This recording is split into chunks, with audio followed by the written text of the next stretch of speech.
الشيطان الرجيم بسم الله الرحمن الرحيم الحمد لله الذي هدانا لهذا وما كنا لنهتدي لولا أن هدانا الله لقد جاءت رسل ربنا بالحق الصلاة والسلام على رسول الثقلين محبوب رب المشرقين والمغربين جد الحسن والحسين بالقاسم محمد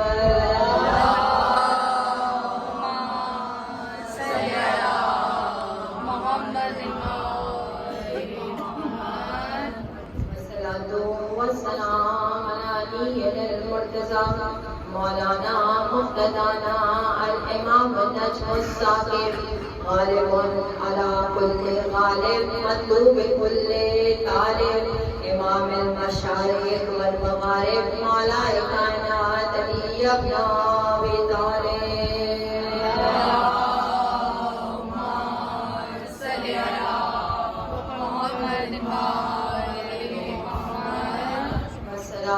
والسلام على فاطمة الزهراء دختر رسوله الكريم زوجة أمير المؤمنين أمه الأئمة المعصومين سيدة النساء العالمين اللهم صل على محمد رب اشرح لي صدري ويسر لي امري واحلل عقدة من لساني يفقهوا قولي يا الله يا الله يا الله اما بعد فقد قال الله تبارك وتعالى في محكم كتابه المجيد وهو اصدق الصادقين بسم الله الرحمن الرحيم قل لا اسالكم عليه اجرا الا المودة في القربى صلوات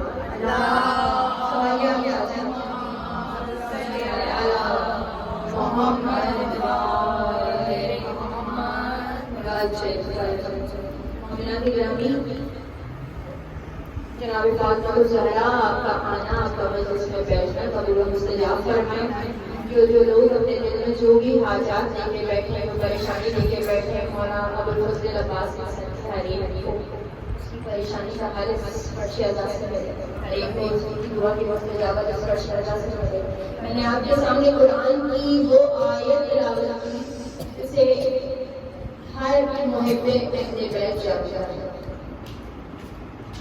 تقریباً لوگوں کو یاد ہے اور اگر کسی کو یاد نہیں تو کم از کم مفہوم پتہ ہے لا اسألکم علیہ اجرا الا المودۃ فی القربی کہ میرے حبیب کہہ دو کہ اجر رسالت دینا چاہتے ہو تو میرے اقربا سے محبت شخصیت فین کی کیسی ہے اس سے پہلے کہ میں موضوع کی تفصیل میں جاؤں اپنے تو اپنے پرائے ذہن کے قریب ہو جاؤ میں نے انٹرنیٹ پہ دیکھا ایک کرسچن جو ٹاپ ہوتے ہیں ان کے جو انہوں نے اپنی کمیونٹی کا جو کوئی پروگرام کر رہا تھا کوئی محفل ہو رہی تھی اس میں اس شخص نے کہا کہ میں کربلا گیا تھا اور جو کرسچن ہم میں سے ابھی تک کربلا نہیں گیا ہے میں آپ سب کو کہوں گا کہ کربلا چاہیے کربلا ایسی جگہ ہے جہاں جا کے دل کو سکون ملتا ہے اب وہ کہنے لگا کہ جب میں گیا تو مجھے آئیڈیا نہیں تھا کہ یہ کیا جگہ ہے لیکن جب میں نے دیکھا کہ اتنے لاکھوں لوگ کروڑوں لوگ ہیں جو ایک دن آتا ہے کہ سب جمع ہوتے ہیں اربعین کی کیونکہ اب میڈیا کی وجہ سے ہر جگہ ساری خبریں ہر کوئی دیکھ رہا ہوگا کہ بہت سارے تو مجھے تجسس ہوا کہ میں جا کر دیکھوں ایسی کون سی جگہ ہے کہتے جب میں گیا تو میرے کوئی کنیکشن نہیں تھا یعنی ہم جو مہمان اہل بیت ہیں جو حسین سے محبت کرنے والے ہیں دعائیں مانگ کے جاتے ہیں مولا بلا لیں بار بار بلا لیں ہمارے دل سے دل کو کنیکشن ہوتا ہے لیکن اس میں بھی ہوتا ہے کہ کبھی کبھی وہ شجر گریہ نہیں ہو رہا ہوتا جاتے ہیں یا جو لوگ بار بار جاتے ہیں کبھی کبھی لیکن کوئی ایک وقت ایسا آتا ہے کہ انسان خود محسوس کرتا ہے کہ چل مولا میری حاضری قبول کہتے کہ مجھے کوئی میرا کنیکشن نہیں تھا جب تک میں کربلا پہنچا گیا تھا، لیکن جب میں کربلا گیا اس کے بعد خدا نے اسٹے کیا. کچھ دیر کے بعد میں نے کہا چلو چلو یہ دیکھتے ہیں سب لوگ کہاں جا اس حرم میں جیسے ہی میں نے قدم رکھی مجھے محسوس ہوا کہ میرا اور حسین کا کوئی کنیکشن ہے. اور میں حرم کے اندر چلا گیا. میری بیوی کیونکہ خواتین کے لیے دوسرا راستہ ہوتا ہے، میری بیوی دوسری طرف سے بچے کے ساتھ تھی اور میں اس طرف سے جا رہا تھا. وہ شخص کہتے ہیں جب قریب جانے لگا نا، میں بالکل جالی کے قریب جانے لگا تو لوگوں نے مجھے منع کر دیا کہ آپ اتنے قریب نہیں جا سکتے. تمام زائرین تھے، کہاں میں دروازے پہ کھڑا تھا. مجھے نہیں معلوم مجھے کیا ہوا، لیکن میں دروازے پہ کھڑا ہو کے پھوٹ پھوٹ کے رویا. میں اتنا رویا پھر بہت دیر بعد رو کر وہاں سے واپس آیا تو مجھے ایسا محسوس ہوا کہ میرا دل پاک ہو گیا. یہ کرسچن شخص ہے جو اپنے لوگوں کو بتا رہا ہے کہ مجھے ایسا لگا حسین کے دروازے پر جا کر میرا دل پاک ہو گیا.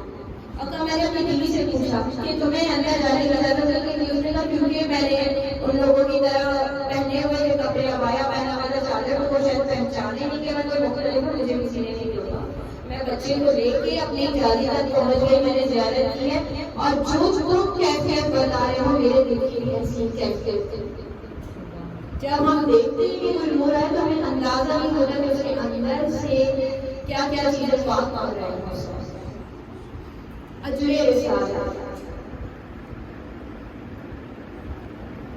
آپ کے نبی دنیا میں سب سے بڑا مقام دنیا میں رحمت للعالمین بن کر اس کائنات میں آ گیا. فرشیاں بچھائیں، رینٹ پہ کچھ چیزیں منگوائیں، مجلس ختم ہو جائے جب وہ اپنی چیزیں واپس لے جائیں تو ہمیں کہتے ہیں کہ ہم تمہارا رینٹ نہیں دے رہے، مجلس کیا قبول ہو جائے گی. جب تک جس کو مضمون کو اس کی اجرت نہیں دو گے آپ کی محفل تو قبول نہیں ہوگی. دنیا کا سب سے بڑا کام یعنی تم کفر کے اندھیروں میں ڈوبے ہوئے تھے، تمہیں اسلام کی روشنی میں لے کر آ گیا تمہارا نبی.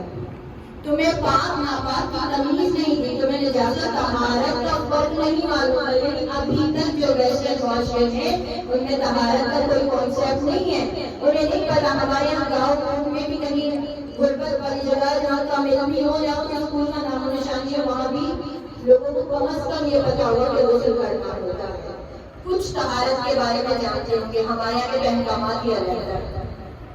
بچے کو پتا ہے کہ اللہ میں کریم نہیں جانا جب تک ہاتھ پاک دیکھو زمانے میں اینڈرائڈ نہیں ہونا کہ آپ پاک مانو آپ کو غسل کرنا ہے، مجلس میں جانا ہے پہلے غسل کرنا ہے. یعنی طہارت اور نجاست کی تمہیں تمیز سکھا دی تمہاری نبی، تمہیں اسلام سے روشناس کروا دیا، تمہیں بتا دیا اپنے اللہ سے بات کس طرح کرنی ہے، تمہیں کلمہ پڑھا دیا، قرآن کی آیتیں پڑھ کر سنا دی. اس سے بڑا احسان تم پر کیا ہوگا؟ جس معاشرے میں بیٹی پیدا ہو جائے تو حضرت درگور کر دیا کرتے تھے، اگر کسی کی بچی پیدا ہو تو شکلیں بن جایا کرتی تھی. اس معاشرے میں مشکل ترین معاشرے میں اپنی بیٹی کو آتا ہوا دیکھ کے اپنی جگہ چھوڑ کے کھڑے ہو بیٹیوں کا احترام، خواتین کا احترام کرنا جاتے ہیں. اس سے بڑی اور احسان کیا ہوگا؟ اور کیا اپنا اجر رسالت لینا ہے تو اس سے جب مجلس میں آئے نا لوگ پوچھیں گے کہاں جا رہے ہو، ہر کبھی شادی ہوتی ہے تو مجلس میں پھرتے ہیں، کوئی پڑھتا ہے تو مجلس ہر کام پہ مجلس سے پھرتے ہیں.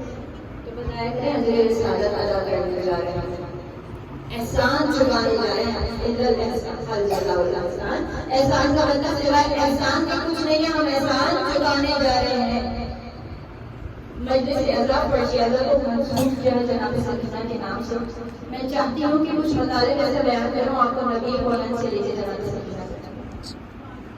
لوگ کہنے لگے عجیب شاعر ہے، رات کو سوتا ہے، شعر لکھتا ہے، صبح اٹھ کر لا کے ہمیں شعر سنا دیتا ہے، کہتا ہے کہ یہ قرآن یہ اللہ کی کتاب ہے، یہ اوپر سے آیا ہے. ہم نہیں مانتے. جب یہ گانے آنے لگے نا کہ رسول خدا سے پروردگار عالم نے فرمایا میرے حبیب انا اعطیناک الکوثر فصلی لربک وانحر انا شانئک هو الابتر. 3 یہ جا کے خانہ کعبہ پر لٹکا دیجیے اور کہہ دیجیے کہ پورے عرب میں جو چاہے اس کا جواب نہ کر دے، ہم مان جائیں گے کہ یہ نبی نہیں ہے، یہ شاعر ہے۔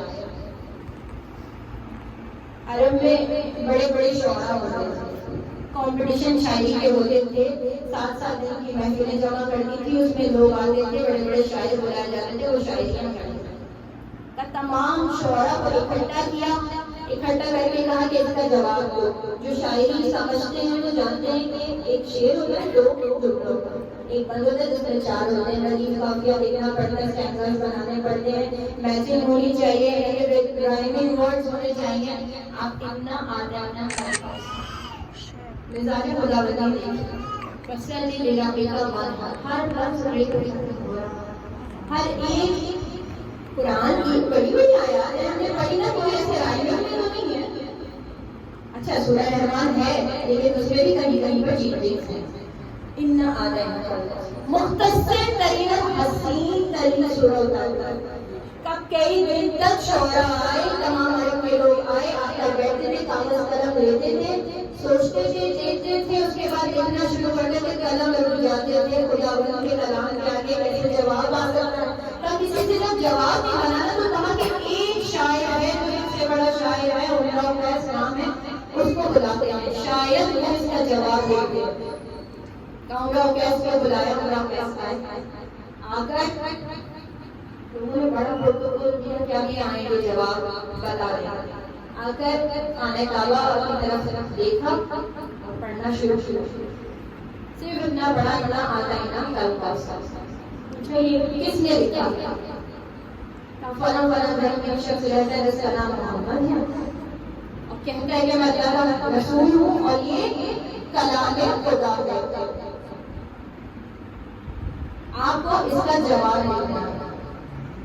اس نے پلٹ کر کہا بے شک یہ کلام ہے خدا۔ ہم تو آپ سے آس لگا کے بیٹھے ہوئے تھے، 3 دن سے معاملہ چل رہا ہے، ابھی تک حل نہیں ہو سکا، ہم نے سوچا تھا آپ آئیں گے اور اس کا جواب دیں گے، آپ کو کیسے پتا، کیسے نہیں کہ کلام ہے۔ اس نے کہا میں نے آسمانی کتابیں پڑھ رکھی ہیں، مجھے آسمانی کتابوں کا مطالعہ کرنے کا شوق ہے، میں نے تورات بھی پڑھی ہے، زبور بھی پڑھی ہے، انجیل بھی پڑھی ہے۔ یہ جو لفظ کوثر لکھا ہوا ہے نا، آج سے پہلے عرب کی لغت میں یہ لفظ میں نے دیکھا ہی نہیں۔ اتنا پاک اور پاکیزہ یہ لفظ کوثر ہے کہ اس کو دیکھ کر میں نے بتا دیا کہ یہ کلام کسی انسان کا کلام نہیں ہے، یہ کلام بشر نہیں ہے۔ اس کے بعد 4تھا مصرع لکھا اور کیا لکھا؟ ما ھذا کلام البشر، یہ کسی انسان کا کلام نہیں ہو سکتا۔ رسول خدا کو بلایا، شکست خوردہ لوگوں نے بلایا، بلا کر سر جھکا کے بیٹھے ہیں۔ رسول خدا نے کہا لکھا کس نے؟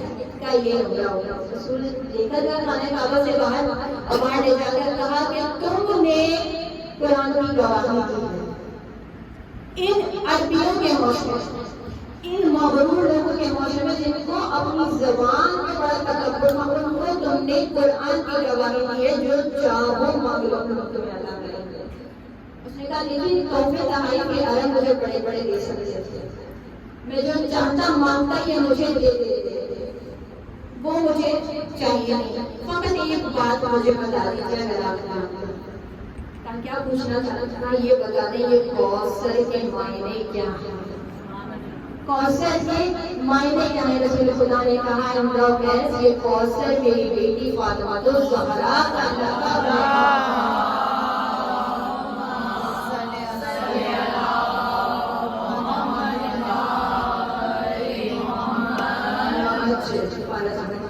میری بیٹی کا لقب کوثر ہے۔ عمرہ قیس گھر چلے گئے، کروٹیں بدل رہے ہیں، کیسا لفظ ہے، کیسا لفظ ہے کہ میں نے آج تک لغت میں لفظ ہی نہیں دیکھا۔ کہتے ہیں نا کہ علی کا نام پنہان کیا ہوا تھا، اسی طریقے سے فاطمہ الزہرا کی القاب کہ کوئی اور نہ رکھ لے۔ ایک شخص نے پوچھا آ کر چھٹی امام سے ہمارے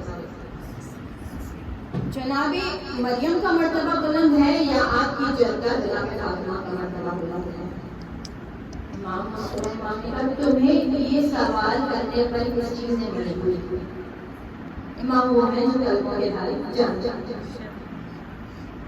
کہ دیکھیے قرآن پڑھتا ہوں میں، آپ کہتے ہیں کہ آپ کی دادی فاطمہ الزہرا کا مرتبہ بلند ہے، ان کا نام تو قرآن میں نہیں ہے، حالانکہ جناب مریم کے نام میں تو پورا سورہ اترا ہوا ہے، پورا سورہ ہے، اتنا پروردگار عالم محبوب رکھتا ہے جناب مریم کو کہ نبی کا تذکرہ کیا تو سورہ کا نام سورہ مریم رکھ دیا۔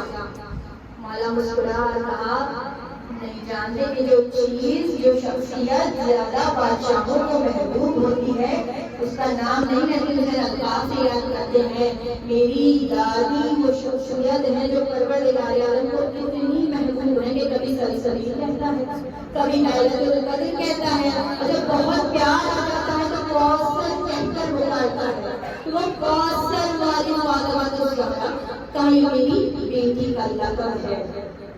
ہم لوگ کیسے نہیں پریشان ہیں، دوسرا دن نمودار ہوا رسول خدا ہم لوگ کیسے گھر پہنچے، یا رسول خدا رحمت للعالمین مسلمانوں کا اتنا بڑے نبی آپ اور مجھ غریب کے گھر پہ کام کبھی کسی کا احسان نہیں کیا، تم نے قرآن کی یاد رکھی، قرآن کی گواہی دی، کچھ نہیں مانگا لیکن میں تمہیں کچھ عطا کر کے آیا ہوں، مجھے ضرورت نہیں ہے، میں دنیاوی دولت نہیں چاہتا، دنیاوی دولت میں آخرت کی دولت اے امرا قیس، میں آج تمہیں بشارت دینے آیا ہوں تمہارے گھر میں ایک بیٹی پیدا ہوگی جس کا نام ہم پہ رباب ہوگا اور وہ میرے حسین کی زوجیت میں آئے گی۔ امرا قیس کی خوشی کا عالم آپ نہیں سمجھ سکتے، جو کتابوں کو پڑھتے ہیں جس نے دولت ضرور پڑھی ہوئی ہوگی، جس نے جی اسے معلوم تھا کہ نبی کا مرتبہ کیا ہوگا اور نبی کا حسین کا مرتبہ کیا ہوگا، یعنی باپ نے خانہ کعبہ میں کھڑے ہو کے قرآن کی گواہی دی اور میرے باپ کو پروردگار عالم نے دو بچے عطا کیے، ایک بیٹا ایک بیٹی، جناب سکینہ اور جناب ابی عزیز، دونوں معصوم بچوں نے ولی خدا کی گواہی، حجت خدا کی گواہی دی۔ کس طرح؟ جناب مریم کے ہاں بچے کی ولادت ہوئی، لوگوں نے سوالات شروع کیے کہ مریم بچہ کیسا ہوا، بچہ کہاں سے آیا؟ مریم نے جھولے کی طرف اشارہ کیا، میں نہیں گواہی دوں، میری گواہی یہ معصوم دے گا، یہ حجت خدا دے گا۔ بچے نے جملے میں سے بول کر بتایا کہ میں امر خدا بندی ہوں، میں امر خدا ہوں، میں اللہ کا امر ہوں اور میں مریم کا ہوں، یہ میری ماں ہے۔ پروردگار عالم نے میری ماں کا رتبہ رکھا۔ جناب یوسف جب کردار میں بات آئی، ساتھ گھر چھوڑ کے ایک بچہ جو جھولے میں تھا اس نے یوسف کے کردار کی گواہی دی۔ دامن آگے سے پھٹا ہے تو یوسف کا سنوار ہے، پیچھے سے پھٹا ہے تو زلیخا ہم نے پڑھ رکھا ہے جناب یوسف کا جناب مریم کے واقعہ۔ تب ساتھ میں گھر میں جو بچہ معصوم بیٹھا ہے اس نے گواہی دی، یہ عام بچے ہوں گے اور وہ فخر اسحاق، وہ فخر اسماعیل ہیں کہ اگر اسماعیل یہی رہے تو جب تک جاری ہو جائے اور علی اصغر اگر کربلا کے میدان میں مولا کچھ دیر اور چھوڑ دے تو شاید نہر فرات ہمارا راستہ اس وقت بدل کہ یہ فخر ہے، یہ اس گھرانے کے بچے ہیں کہ جس گھرانے میں عباس جیسے شجاع موجود ہے، جس گھرانے میں علی اکبر موجود ہیں، اور ایسے اولاد کی موجودگی میں علی اکبر ہوں، سید سجاد ہوں، جناب کبریٰ ہوں،